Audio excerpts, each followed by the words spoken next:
Good afternoon.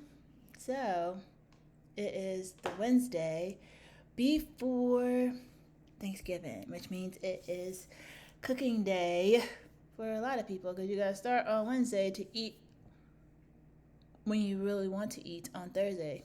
So, today I am off work today so that I can get all of that done because I have a lot to do. I have some things already in the refrigerator. However, I still have to get a lot more things from the grocery store. I want to get them before they're all gone. And I have to run a work errand, and I need to do at least one work task today. I know that I'm off today, but I still got to get those things done today. So it's already lunchtime. I woke up kind of late today, and I've already eaten a very late breakfast. Let's just call it brunch. And so I'm gonna head out. I've got to run a work errand, and we have to go to a couple stores because I have to finish getting everything that I need for my Thanksgiving menu. So let's go ahead and get started with what I have. So the menu, hold on, let me get it. Gotta be able to see my glasses. So my Thanksgiving dinner menu is going to be turkey. I don't know if I'm gonna do a ham this year. I usually like doing ham because I like to have the ham for breakfast. And later days you can chop it up, put it in like a frittata, put it in omelets, just eat it on side. There's a lot of things you can do with the ham, but we'll see if I actually get a ham this year. Dressing, yes, we call it dressing, and it's cornbread dressing. That's what you use. Collard greens, yes, collard greens, they're a staple, and I like eating them. Squash casserole, macaroni and cheese. I said I was gonna make and stuffed eggs. Some people call it deviled eggs, call it stuffed eggs. Anyway, and so dessert is going to be a chocolate pie and apple spice cake. And you're like, Dominique, who is going to eat all that food? And you're looking at her right here. Because I like to, Thanksgiving dinner, I don't know, like my whole life, even though Thanksgiving is only one day, you eat leftovers for like the next week. So I'm not going to make a whole bunch, like instead of, 2 bags of collard greens, I'm only going to get 1 bag of collard greens. Instead of making like a full like pan of squash casserole, I'll probably only make like half a pan of squash casserole. Macaroni and cheese, I'm probably gonna make a full thing of macaroni and cheese because I really like macaroni and cheese.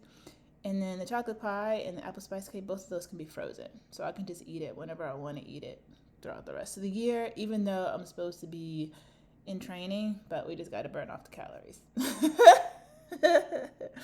So that's what we're going to do.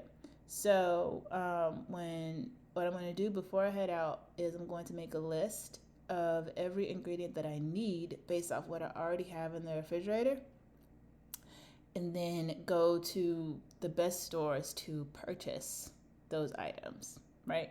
So if I can only get certain items from Publix, then I'm going to go to Publix. If I can only get certain items from Aldi, then I'm going to go to Aldi. If I can get them even less expensive at the Dollar Tree, then I'm going to get them from the Dollar Tree. The whole goal is to spend the least to get the most. So that's what we are going to do today. Now, I will say that the turkey is already done. I bought it from Publix a couple weeks ago. There's smoked turkey. Yeah, so all I have to do is put it in the oven and warm it up. So that's going to be that on Thanksgiving. And I already got my turkey necks for my collard green. And you're like, Dominique, turkey necks? Yes, do not sleep on the turkey necks. They're smoked. Smoked turkey necks, you boil them in the water before you put the collard greens in there, and that's how you season your collard greens. And actually, what I do is when I'm making my cornbread dressing, I make more than enough of the turkey necks, and I take out like a good portion of the turkey necks after they have seasoned the water, and I use the turkey neck meat in the cornbread dressing, and then I use the broth from the turkey necks that you would use for your collard greens. I use that in my cornbread dressing. So, and yes, every item on my list that normally has wheat flour in it is going to be gluten free, and you're going to see because I'm going to take you along for the ride. I'm going to show you what I buy So I guess I'll come back and give you a haul. And then I'm also going to show you how I bake everything. Everything from the pie to the cake, macaroni and cheese. Because even like little things you wouldn't think. Like some people use cheddar cheese soup in their macaroni and cheese. I can't use cheddar cheese soup in macaroni and cheese because they use flour to thicken the soup. So I'll show you how I make it without the canned soup. And squash casserole is another thing that I can't eat if everybody else makes it because you use crackers in the squash casserole. Can't have crackers. So I have gluten-free breadcrumbs that I use instead. And then for the dressing, I know you're like, well, it's cornbread. Cornmeal, you can have cornmeal, right? That's true. I can't, but it is cornbread has cornmeal and flour.